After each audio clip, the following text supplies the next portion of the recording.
Multifamily Mindset Podcast. Think bigger.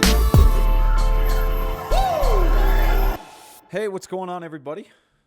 Good morning, and welcome to another episode, a Thursday episode here on the MFM Podcast. And again, here on Thursdays, we dive into the mindset side of the work that you are all engaged in as new investors, seasoned investors, new entrepreneurs, seasoned entrepreneurs, husbands, fathers, mothers, daughters, whatever mindset is applicable across all arenas of life. And it is my goal to hopefully empower you as the leader of your life to go out and do greater work, do better work, be happier, more fulfilled, more productive, more progressive, and maybe even use some of these things to help those that you lead as well. So super grateful as always to be able to spend some time with you. And today I actually want to dive into a story.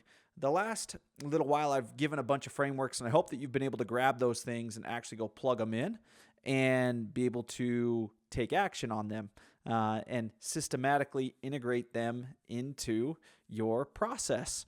But today I wanted to dive into a story. Hopefully that's okay.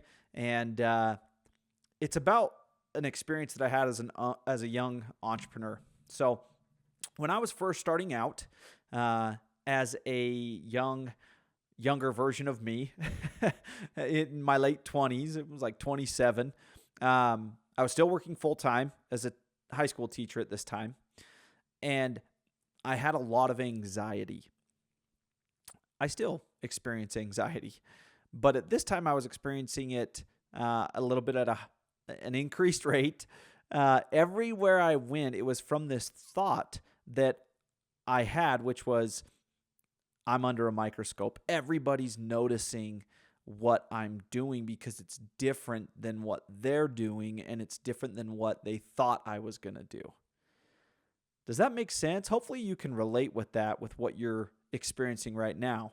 I was really worried about what my friends and what my colleagues thought of me, and whether or not I was crazy for starting a business and doing the things that I felt called to do at the time. One day, I had a friend who noticed this. It was actually a friend who was really integrated into the actual birth of my business. He was a business owner. He had kind of swooped in and kind of taken me under his wing. He was my bishop at the time, which is like a pastor in my church, in my ward, and he noticed how stressed I was. He could just see, and we talked a lot. Everyone, it's Kyle from the Multifamily Mindset Podcast. If you're serious about taking your real estate investing to the next level, you've got to join us at Peak Partnership 2025. Peak Partnership isn't just another real estate event. It's the place to connect with like-minded investors, learn from industry leaders, and make the kinds of relationships that leads to deals. Tickets are selling fast, so don't wait. Head to mfmpeakpartnership.com to grab yours now. Trust me, this is the event that will change your business and your life.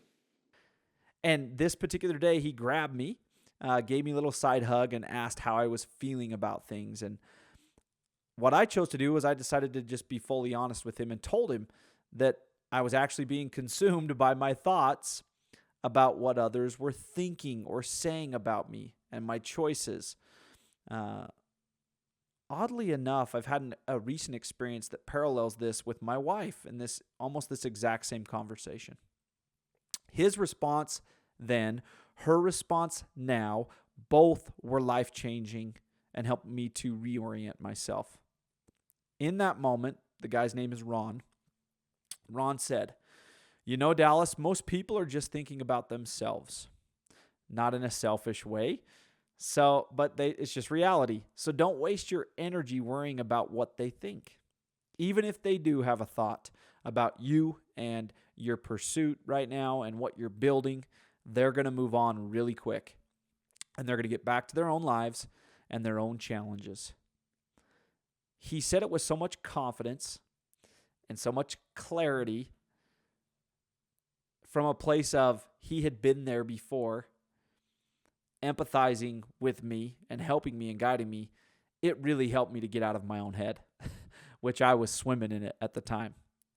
And looking back right now in this seat, it seems so obvious now, but in the moment of life at that particular time, it felt literally like everybody's eyes were glued on me. And his words reminded me that even if people did notice or judge at the time, it was very fleeting. They had their own problems, they had their own anxieties, and they weren't spending all of their time focused on me. In fact, many of them didn't even notice what was going on.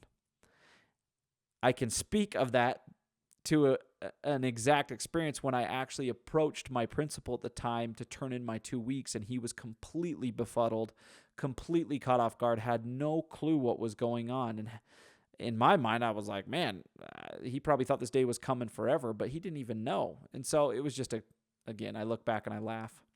But this mindset shift that I didn't need to live in fear of what other people's opinions were of me was one of the first steps towards finding the freedom to actually live authentically. And look, to say that I've never had a struggle since would be a complete lie. But I am striving to live by this truth every day, because when I do, I find that I can show up better for my family, I can show up better for those in my community, and I can show up better for those who my business is actually built to serve.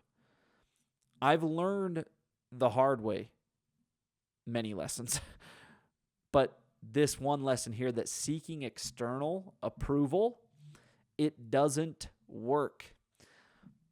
But what does is aligning my heart's desire and my actions with God's will. This works beautifully. And it's not easy to build something that matters to you. That could be a business like what I'm striving to do as a part of my life, or a strong physical body, or a strong mind, or a family and a loving home. All of these things, however, are worth every ounce of energy. And of course, nothing has happened overnight. There was and still is a very long journey ahead. But those words have stayed with me ever since. And when I stray off the path and my mind wanders, I come back to them. So I'd love to know from you. I'd love for you guys to reach out to the Multifamily Mindset, to myself at Dal Pruitt on Instagram, or find me on Facebook. Or if you're subscribed to my newsletter, respond. And I'd love to hear from you. And maybe if you're not going to reach out, which I highly assume, or I would highly, it's very probable that many of you won't, and that's okay. I'd like you to ponder this question. Write it down and maybe recenter yourself on some profound truth that can really impact your overall progress and happiness in your endeavors. And that is, what's some of the best advice someone has ever given to you? I hope, and is my prayer, that I could be included on that list at some capacity. Because again, my goal is to help you be your best and achieve your goals. And if even something I've shared lands at number 20, that makes me grateful and that makes me happy. But you've got lots of great people in your corner. Utilize them, ask questions, seek advice. You have this network, and take full advantage of it. Hopefully you guys are able to grab something of high value today on the podcast. I'm grateful that you join me on a regular basis, join us on a regular basis. Please continue to rate and review the show, and we will see you guys back here again. Multifamily Mindset Podcast.